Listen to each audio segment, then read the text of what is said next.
What's up, guys? Welcome back to Veteran Aquatics. My name is Dylan, and today we are doing another fish room tour. This time, we're at my father-in-law's house, and he does fish a little bit differently. So make sure to hit that subscribe button, and I'll see you in a minute.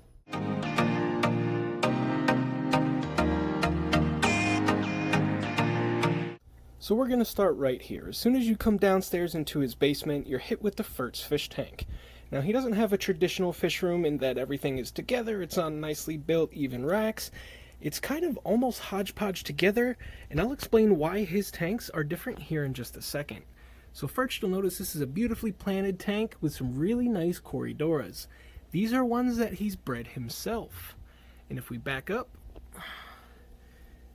I'm actually not entirely sure what that is off the top of my head, but he's got a ton of snails and a ton of plants. So he likes to take a lot of things out of ponds and rivers, and that includes plants, driftwood, and rocks, and put them in his tanks. Now, while most people would shy away and tell you, no, that's bad, don't do that, he's had great success with it. So you can see here this tank is beautiful, it's green, he's got all the nice duckweed going, and he doesn't have to do a lot of maintenance on his tanks. His snails and his plants take care of most of it for him. So to start off, just a beautifully planted Corydora tank, and it's looking real nice. As soon as you walk into his house upstairs, you get this nice 33-gallon long, and he's got a sump for it. He's just got some guppies in here, he's got a crebensis, and somewhere in here there's a Julia chromis, but he looks like he's hiding. Lots of rocks, lots of plants, lots of sand, again with the recreating the natural environments. And in the kitchen, there's this nice little octagon angelfish tank. He's got a pair of angelfish in here, more plants, more snails, and a couple of cories, like that nice little panda cory down there. So we move over here to a 20-gallon long, and you can see it is just packed with plants. He's got mint plants growing out of the top. He's got a light right there, another light right there.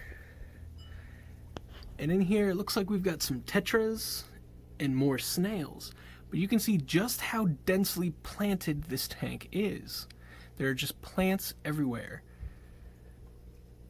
and his fish love it. He's got these really natural environments going on, really trying to recreate the type of environments these fish would live in the wild. And he's got a super deep dirt and gravel bed for the plants, and as you can see, his plants absolutely love the deep bed, they love the dirt, and they love the lights. And then we move on to this little 5-gallon nano tank. It looks like he's just got a couple of guppy fry in here. You can see one in the back. But again, nice green. He's got, was it fluval stratum in here as substrate? But everything is green. He's got duckweed. Again, you'll notice the recurring theme of duckweed. A lot of people don't like it. They find it unsightly, but it's really good for your tank. It just sucks up all those nitrates and really keeps your tank healthy. And keeps you from having to do constant water changes. And something I want to show you, so if you have a rimless tank like this without a lid, and he's got a little sponge filter in it, he took a soda top, like one you would get from a fast food restaurant, and put it over the air tube, and that's keeping the bubbles from splashing water out. Then we're going to turn around to this. It looks like a 20-gallon high, and in here you can see he's got a ton of grass shrimp. These guys are absolutely huge. Again, more plants, more sponge filters. This tank is just a shrimp tank, so he's just got a ton of grass shrimp going. Let's see if we can focus. But again, they're a deep sand bed with dirt, and his plants are just loving it. Snails everywhere. Just a really nice natural tank. And a lot of people try to do something artificial. They try to make it, something that it's not because it looks good to them. But as fish keepers, we want to do the best we can to provide a great environment for our fish, and that's something that Jim excels at. And then we'll move right over here to another super green tank. I mean, you just see all the green. Just green everywhere. Driftwood rocks. Again, the deep bed. He's got dirt and gravel in here. We've got some rummy nose tetras, some neon tetras, some glow light tetras, some kind of rasbora that I can't remember off the top of my head. More snails. He's got a denizen's barb in here. Just a ton of greenery. And again, more duckweed. And it just keeps going, just like that. Duckweed. Lots of green. sponge filters. He's got a little crayfish in here. We're not in Pennsylvania, so this is actually legal. If you didn't know, and if you live in the state of Pennsylvania, crayfish are illegal to keep. They are illegal to sell. But more green, more dirt, and gravel on top. Then we're just going to turn here, and we have kind of a blackwater tank going on over here. Now, if you look at the top, more green, and just plants. He keeps a ton of plants. All of his tanks have plants in them. There's no fish in this tank as of right now, but it is a nice cool little blackwater tank. You could do really good with maybe a betta fish in here, but just an awesome 10-gallon planted blackwater tank. Now, he also does his own brine shrimp. So he's got his little hatchery set up right here. There's some more duckweed in there. He's got his light right there. And more plants. Now in here he's just got some sunfish. If you don't know, they're a U.S. native species. They are really aggressive, probably comparable to American cichlids. These are just some regular long ears, but you can get some really nice color, like the pumpkin seeds have some awesome color.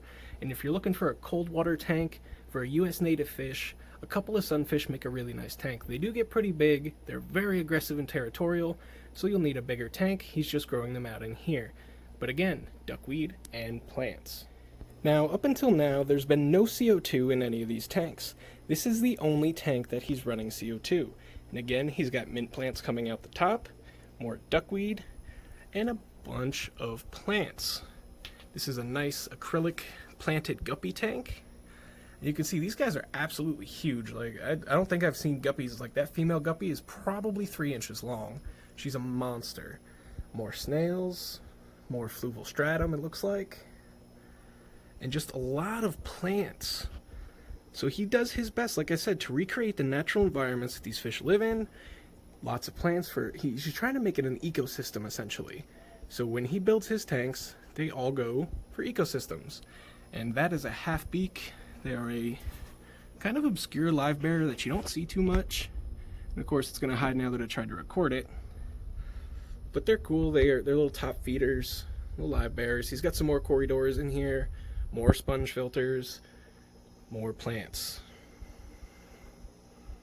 And this is the biggest tank he's got. It's an older 75-gallon oceanic style tank. There's nothing in it right now. He's just getting it set up, sinking some driftwood in it. You can see he's got the rocks on top of the driftwood. He's got some heaters to heat up the water, but I don't think he's going to actually put anything in this because he's going to build a rack for this tank and for the 55 behind it.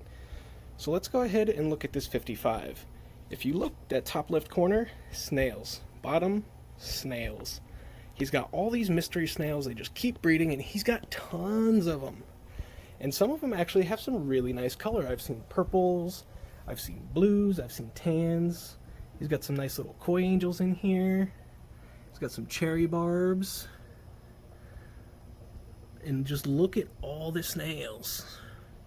Just snails everywhere. Checkerboard barb, longfin cherry barb. Got some white clouds.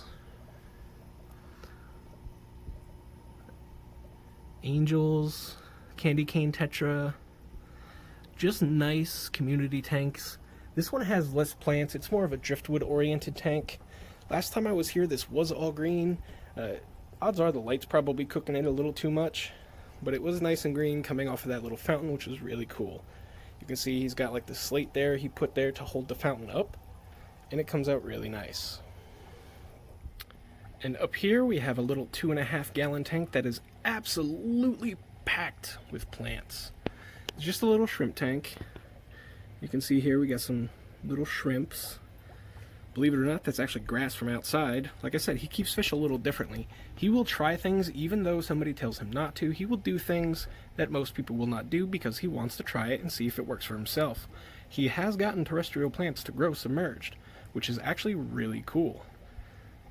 But again, the running theme of more plants. And if we look down, more duckweed. There's another sunfish. This is a nicer sunfish. You can see the color he's got. The light over this tank isn't that great, and the duckweed kind of blocks a lot of it out. But the temperature's 72. There's no heater in this tank. There is a heater. I lied.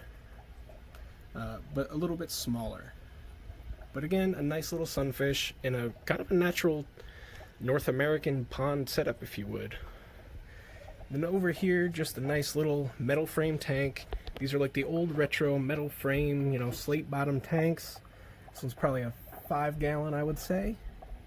But you just got some snails in here, some more plants. But you see the running theme in his fish room. Lots and lots of plants, lots of dirt, lots and lots of duckweed. And then we're going to come over here to the last tank in his setup. You see he's got the plants growing out of the top. He's got all the driftwood, he's got the dirt and the gravel in there, more snails. I think he's got a pair of swordtails in here, a pair of orange swords.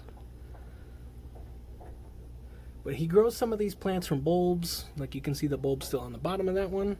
And then they just grow right out of his tank. These do a great job of sucking out the nitrates and keeping your tank really healthy and balanced, and kind of giving you more leeway when it comes to things like water changes. Man, look how big that snail is. Just for some scale. Monster snail. But that's it for this fish room tour, guys. I just thought it was really cool, and like I said, he does things a little bit differently in that he takes a lot of the stuff from the wild, and he's less concerned with what they look like, and more so how the fish like the environments that he creates. So I hope you enjoyed it. If you did, let me know down below. I'm sure he'd love some feedback, and knowing that people enjoyed seeing his really cool, slightly different fish room. If you haven't already, make sure to hit that subscribe button, and I'll see you next time.